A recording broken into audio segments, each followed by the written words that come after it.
A cry at midnight. It was almost midnight when James heard the sound. He lived alone in a small wooden house near the forest. No one usually came this way, especially not at night. The sound was soft at first, like a baby crying far away. James sat up on his bed, confused and a little scared. He turned off the fan and listened carefully. The sound came again this time. Louder. It was a strange kind of cry. Not like a human baby, but close. James grabbed his flashlight and walked to the front door. He opened it slowly and looked outside. The night was dark and cold, and the trees moved in the wind. Then, he saw something move near the edge of the forest. A shadow, no, a shape, was standing there. It looked tall and thin. Holding something in its arms, James stepped forward, shining the light toward it. The shape turned and looked at him. Two glowing blue eyes met his, full of fear and sadness. Then, the figure ran into the trees, fast and silent, but before it disappeared, it placed something on James's porch. James ran to the spot, confused and breathing fast. On the ground, wrapped in a silver cloth, was a small baby-like creature. Its skin was soft and gray, its eyes closed, its chest rising slowly. James looked around, but the forest was silent again. The glowing eyes were gone. The figure had vanished. Only the little one remained, lying still on his porch. James didn't know what to do. Was this some kind of trick? A dream? But the tiny creature moved a little and made a small sound. It was cold, weak, and helpless. James felt a strange pull in his heart. He picked up the creature gently and brought it inside. His hands were shaking, but he moved carefully. He placed the baby on the couch and unwrapped the cloth. It had small arms and legs, thin and a bit longer than a human baby's. Its head was bigger too, but its face looked peaceful. The creature opened its eyes bright, glowing blue, and looked at James. James froze, heart beating hard. But the baby didn't cry or move away. It just looked at him quietly, as if asking for help. James slowly sat down and stared at it. "What are you?" he whispered, more to himself. No answer came, of course, just the soft breathing of the little being. He looked at the cloth again. Touching the smooth material, it was like nothing he had ever seen, cool, shining, and light. James stood up and closed all the windows. He pulled the curtains and turned off the outside lights. Something about this felt dangerous, but also important. He couldn't leave the baby outside, not after what he saw. He warmed some milk and brought it in a spoon. The creature tasted it and drank a little. Slowly, James was surprised. It was like taking care of a normal baby. He even found himself smiling a little. "I'll call you Lumi," he said softly. "You look like light." The baby blinked. As if understanding the name, James wrapped Lumi in a soft towel and placed him in a small box with blankets. He didn't sleep that night. He kept checking on the baby, making sure it was warm and safe. And every time he looked, the baby was just lying there, peaceful and silent. In the early morning, when the sun had just started to rise, James stepped outside again. He looked toward the forest, hoping to see those glowing eyes once more. But the forest was empty, quiet, and cold. He didn't know what had happened to the mother. Why did she leave her baby here? Was she in danger? Would she come back? Too many questions filled his mind. But one thing was clear. He could not tell anyone. Not yet. Maybe not ever. He looked down at Lumi sleeping softly in the box. Whatever this creature was, whoever it belonged to, it was now his responsibility. James didn't know what the future would bring, but he knew something big had started. Something strange, powerful, and maybe dangerous. He closed the door and looked around one last time. Then, quietly, he whispered, "You're not alone anymore." James sat by the window the next morning, holding a cup of black coffee.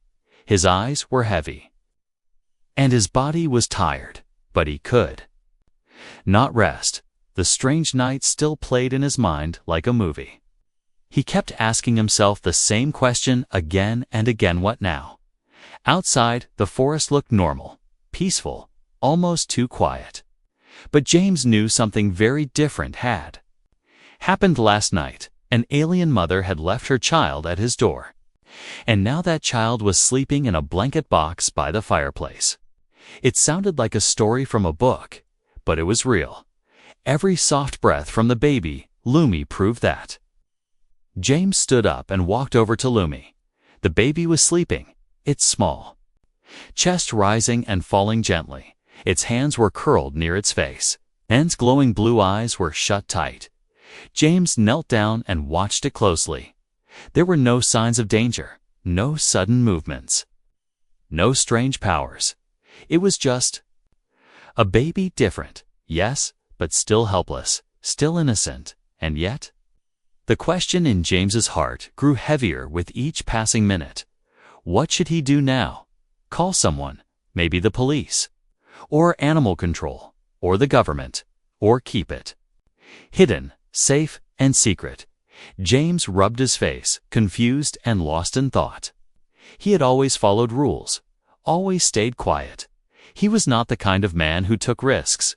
But then again, he was not the same man anymore. Since the accident, Few years ago, James had a family, a wife named Emma and a baby girl named Rose. They were everything to him. His world, his joy, his reason to smile. But one rainy night, a drunk driver hit their car. Emma died on the spot, and Rose lived only for 2 days. James never recovered. He moved away from the city, left his job, and chose a life of silence. In the woods, since then, he had lived like a ghost. No one visited. And he never invited anyone until last night, when a mother, desperate and afraid, left her baby in his care. And for the first time in years, he felt something inside him wake up, a small spark of purpose, of meaning. He stood up and walked to the mirror in the hallway. He looked at his tired face, his rough beard, his sad eyes. "Why me?" he whispered. "Why leave the baby with me?" There was no answer, just silence, but deep down, he knew the answer. Because he would not turn his back. Because maybe the alien mother saw something in him, kindness, or both, and now he had to decide. Later that day, he turned on his old radio. He listened to local news, searching for any reports of strange sightings. But there was nothing, no mention of lights in the sky, no missing persons, no alerts. It was as if the world didn't know anything had happened. James felt both relief and worry. Maybe it meant they were safe for now, or maybe it meant something worse was coming. He went into town for supplies. He wore a cap, kept his head low, moved quickly. He bought baby formula, soft blankets, and a few toys. The cashier gave him a funny look. "Didn't know you had a kid," she said, smiling. James gave a weak smile back. "New situation," he replied. He didn't stay long, just enough to get what he needed. He didn't want questions. Not now. Back home, Lumi was awake. He was lying quietly, looking around the room when James came closer. Lumi reached out a tiny hand. James felt a strange warmth in his chest as he touched it. This baby was not human, but he was still just a baby. Hungry, cold, and alone, James fed him slowly, using a dropper this time. Lumi drank the milk, blinking softly. Then he made a sound small and sweet, like a baby's giggle. James laughed too. Surprised by the sound, it had been years since he laughed like that. Night came again, and the fear returned. Would the alien mother come back? Would someone else come looking for Lumi? Would the government show up with guns and questions? James sat by the door, holding a flashlight and a heavy heart. He didn't know what would come next, but he had made his choice. He would protect Lumi, no matter what. Not just because he was different, but because he was innocent. Because no child should be left alone in the dark. And because James knew what it felt like to lose everything. This time, he would not lose again. This time, he would fight to keep what was given to him, even if it came from the stars. The forest was quiet again, but James could feel something watching him. It had been 3 days since the baby arrived. 3 long, quiet, careful days. Lumi was growing stronger. His skin was warmer. And his eyes opened wider. James had started learning the baby's patterns when he was hungry, when he wanted to be held, when he made soft clicking sounds that sounded almost like talking. But every night, James felt it, the feeling that someone was out there, close but unseen. Like a pair of eyes hidden between the trees. He didn't know if it was fear, instinct, or something else, but he knew he was not alone. On the 4th night, it happened. James was sitting by the fireplace, holding Lumi in his arms. The baby had fallen asleep, fingers curled gently around his shirt. The wind outside howled, carrying the smell of rain and damp earth. Then a noise came from the back of the house, a soft thump. Like a foot pressing on dry leaves, James froze. He placed Lumi in the blanket box and stood up slowly. His heart pounded in his chest like a drum. He grabbed the flashlight and opened the back door carefully. At first, there was nothing. Just the tall trees and shadows. Then he saw her. She stood between 2 large trees, half covered by darkness. Her skin was pale silver, thin and stretched across her bones. She looked weaker than before, her arms shaking slightly. But her eyes, those glowing blue eyes, were the same, full of pain, full of longing. James stepped out, keeping the flashlight low. "You came back," he whispered. The alien mother didn't move. She just stared at him, then looked toward the house. James understood she was looking for her baby. He turned and pointed inside. "He's safe. He's okay." She didn't answer, but she took 1 slow step forward, then another. She stopped near the door, but didn't enter. Instead, she knelt down and placed her thin hand on the ground. Using 1 finger, she began drawing in the dirt. James watched as shapes began to appear. Simple lines, like a story in symbols. He saw a ship falling from the sky. He saw other shapes tall black, with sharp edges chasing her, and then a picture of her holding Lumi, running through the trees. Last, she drew a large eye, surrounded by spikes. James felt cold. It wasn't just a storyette, was a warning. Someone was chasing her, and maybe they were still close. The alien mother looked up again, and this time, she stepped into the doorway. Her eyes scanned the room until they landed on the blanket box. A small sound escaped her throat, something between a whisper and a sigh. James moved to the side and let her in. She walked with slow, quiet steps, like a shadow with weight. When she reached Lumi, she knelt beside him and touched his forehead. The baby opened his eyes and gave a soft, clicking sound. The mother let out a low hum, and the two looked at each other like they had never been apart. James stood nearby, watching the moment, unsure of what to feel. He was glad she had come back, but also scared. Would she take Lumi away? Would she stay? Was danger following her right now, ready to break through the trees? After a few minutes, the mother turned toward James. She walked closer and held out her hand. In it was a small, glowing stone, smooth, round and warm to the touch. James hesitated, then took it. As soon as he held it, his skin tingled, and a picture flashed in his mind. A memory, but not his own. He saw the crash, the fire, the dark ships chasing her. He saw her hiding, cold, hungry, with a crying baby in her arms. And he saw her looking at his house from the shadows, choosing it not by accident, but with purpose, because he was alone, and kind and quiet. James stepped back, heart racing.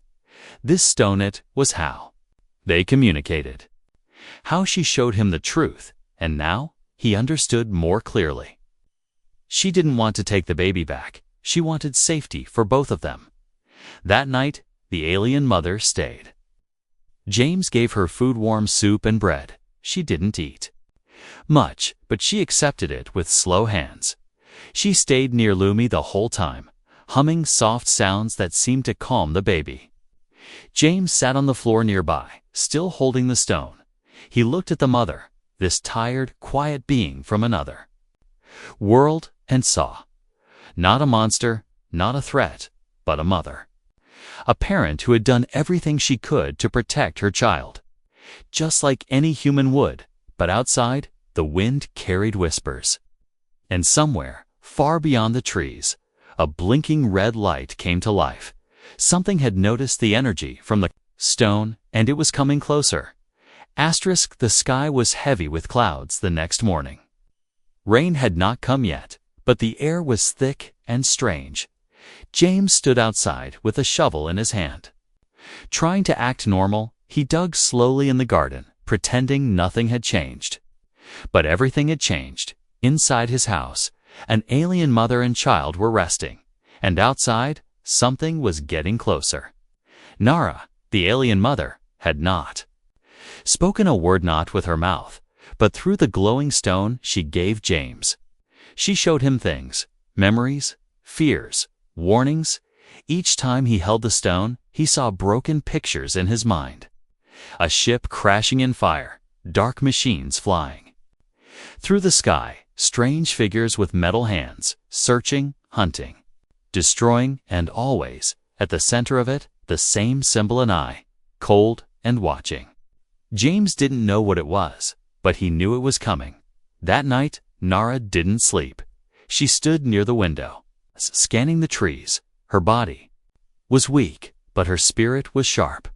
Lumi slept quietly beside the fire, his tiny hands twitching now and then. James moved quietly through the house, locking doors, closing blinds.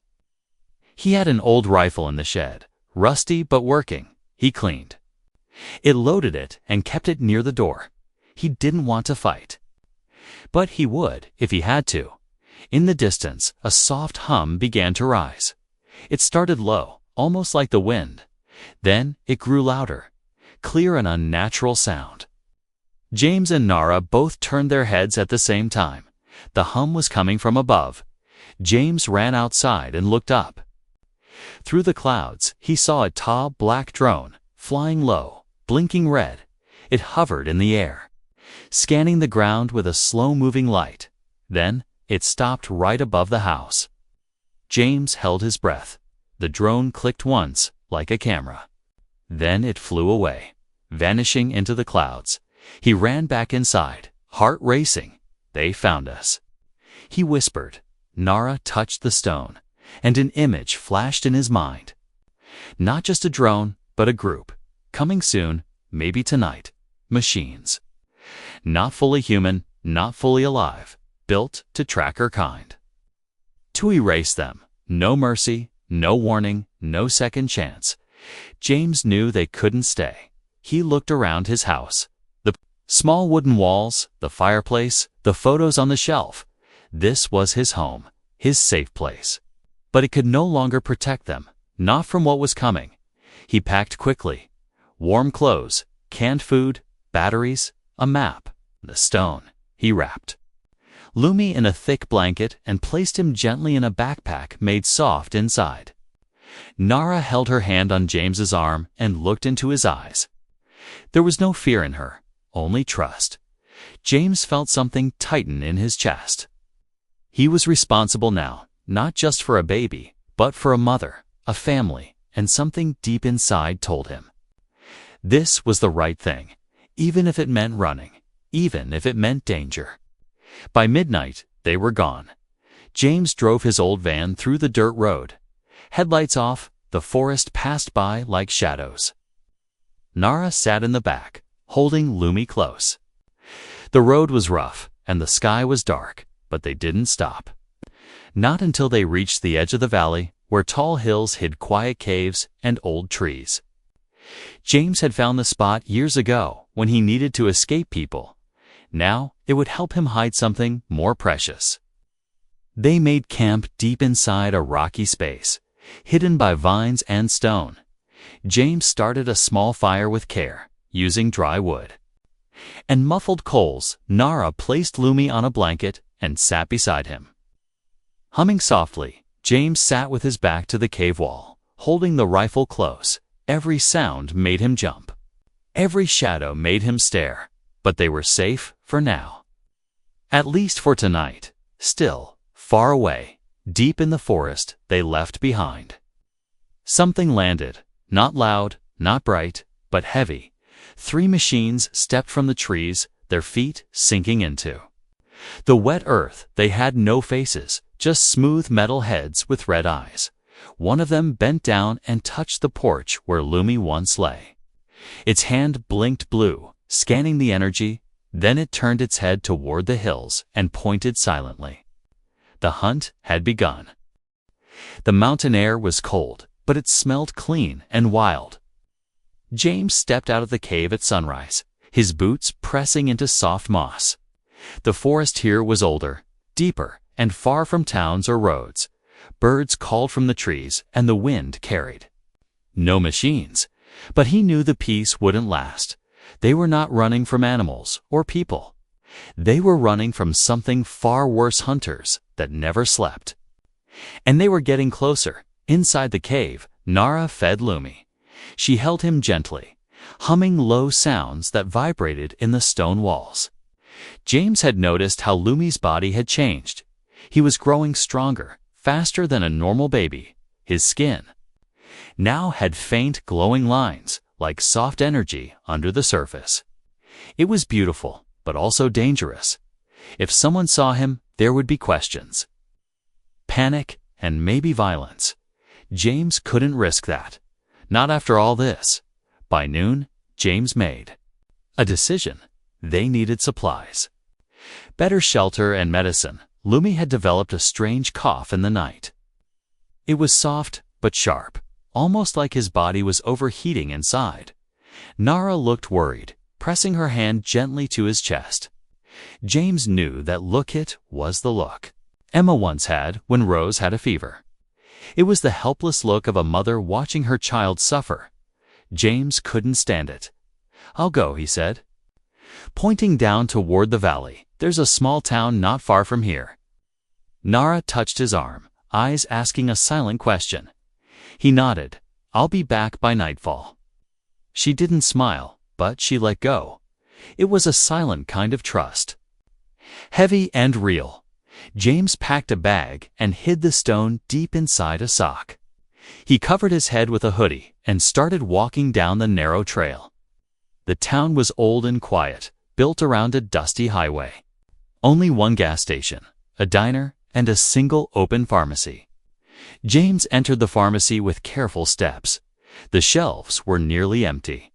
But he found what he needed: fever drops, baby wipes, vitamins, and soft food. The clerk looked at him strangely. "You have a baby out there in the woods?" James smiled faintly. "Just visiting family." He paid in cash and left quickly. Not waiting for more questions, he stopped by the diner for coffee and watched the street from the window. A black car drove past slowly, windows tinted, tires silent on the road. James's gut twisted. He hadn't seen it before, but it felt wrong. Not local, not friendly. When the car passed again 5 minutes later, he knew someone was watching the town. Someone was looking for something strange. James finished his coffee, threw the cup away, and left fast.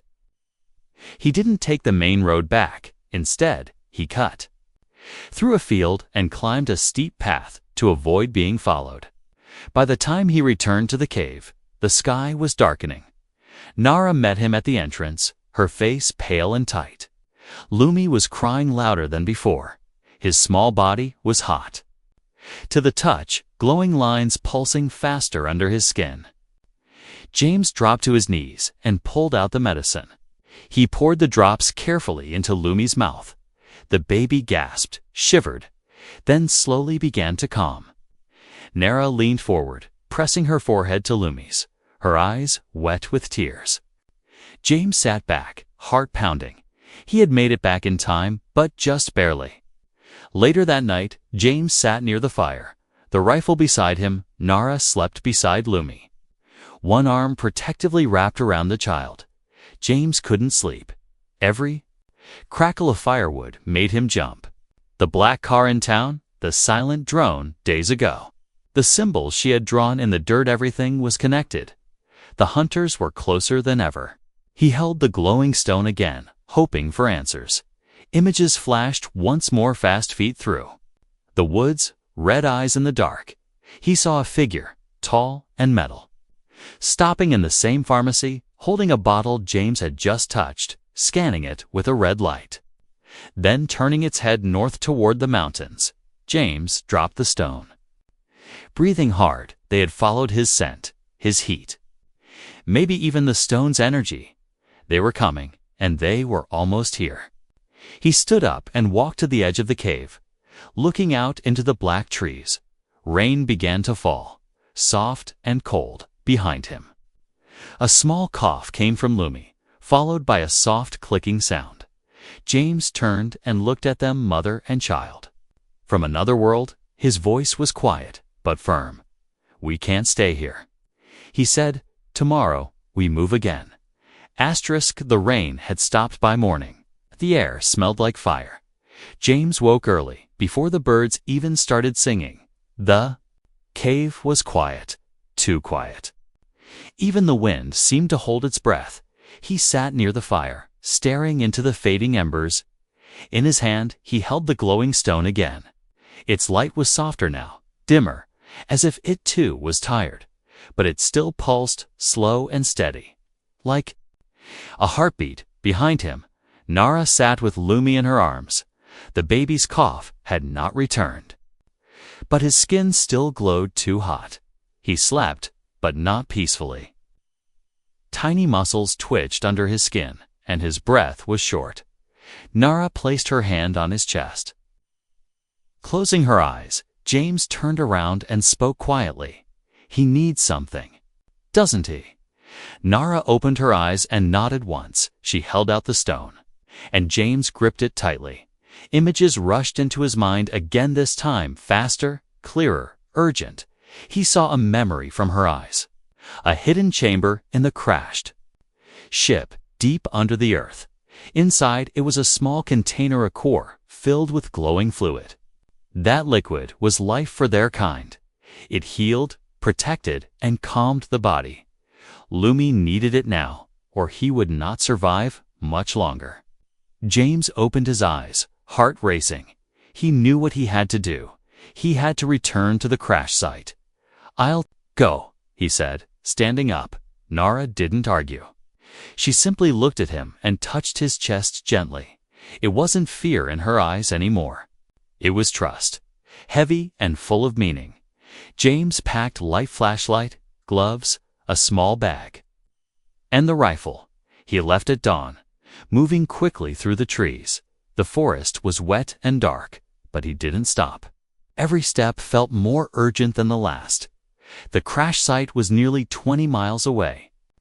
James moved like a shadow, silent and focused. By afternoon, he reached the place where he first found Nara. The area was still scarred. Trees burned black. Earth cracked open, but the ship was still there, half buried in the ground like a dead beast. Its surface was smooth and silver, covered in dark moss and mud. James took a deep breath and stepped closer. As he touched the ship, it reacted. A soft hum rose from inside, and a crack appeared in the metal wall. He stepped through carefully, the light from his flashlight bouncing off the strange walls. Inside, it was cooler, almost frozen. The air smelled like metal and smoke.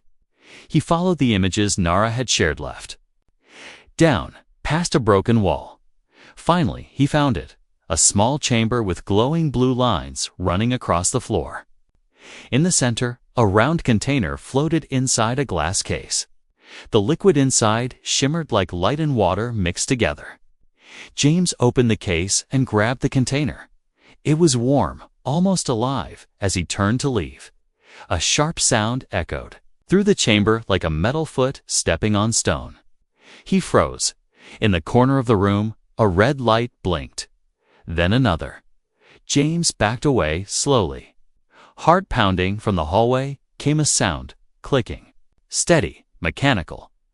Then he saw them, two machines. Tall and silent, stepped into view. Their bodies were smooth like armor, and their heads had no face. Only one large red eye in the center, glowing like fire. James didn't wait. He turned and ran, crashing through the hallway.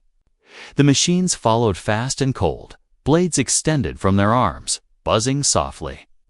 James reached the hole in the wall and jumped out, rolling onto the wet earth.